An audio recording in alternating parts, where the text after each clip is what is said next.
safeguarding. Para kay Atty. Tugade, isang malaking bahagi ng kanyang tagumpay ang kanyang mga empleyado. Ilang pasilidad ang nilikha para lamang sa kanila. Una namin pinuntahan ang nursing room. Dito maaaring iwan pansamantala ng mga empleyado ang kanilang mga anak habang sila ay nagtatrabaho. Sunod namin pinuntahan ang Soul Art Theater. We allow additional films or short segments that enhances our culture and our values. Ipinakita rin sa amin ni Atty. Tugade ang workout gym at ang canteen. Free lahat at may unlimited rice pa.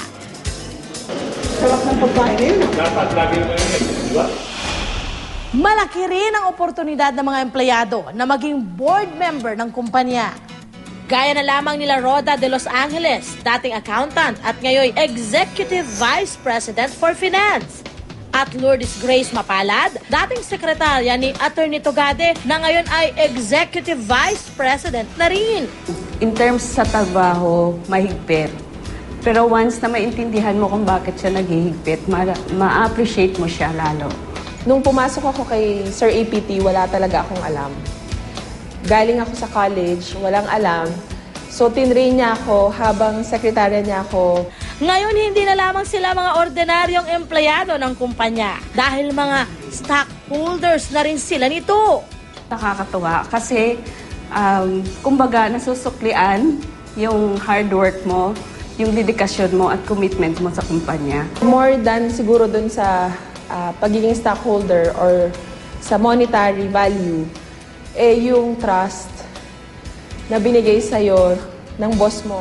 What encouraged you to do that? Very basic ho, dalawang bagay at dalawang bahagi. Una, I wanted to put meaning and substance to the saying that your greatest asset or the greatest asset of any company for that matter are the employees. Okay. If they are the greatest asset, like any other asset, you should take care of them. Okay? Bakit mga kapuso ha, naririnig nyo yan. Bakit ko ginawa to? Alam niyo ho, naging empleyado rin ako eh. Ayan. Nung naging empleyado ako, pag time na ho para kumain, ang problema ko, saan kakain? Mahal doon, mahal dito. Naging empleyado rin ako, nagkaroon din ako ng nasa. At sasabihin, sana meron kaming ganito. Sana meron kaming gym. Sana meron kaming ganyan. Lahat ho yung mga inisip ko nung ako'y empleyado na sana meron ako. Nung nagkaroon ako ng pagkakataon maging employer, yung ginusto ko nung ako'y naging empleyado, ibinibigay ko sa kanila. And how did this affect your profits? Mas mabuting kumita ka ng piso at happy yung marami kaysa kumita ka ng 1,000 na baka ikaw lang happy. Okay. Lahat ho yan ibibigay ko, provided kailangan, kaya mong ibigay, at karapat dapat sa iyo na ibigay. Pero kayo, quarterly bonuses. Quarterly bonuses ako. Pero saka may grocery allowance so mga empleyado ko. Oh. How much is the highest bonus that you have ever given to any Oh, employee? ma'am, nung kalakasan ho namin, merong tumatanggap dito mga 18, 19 months.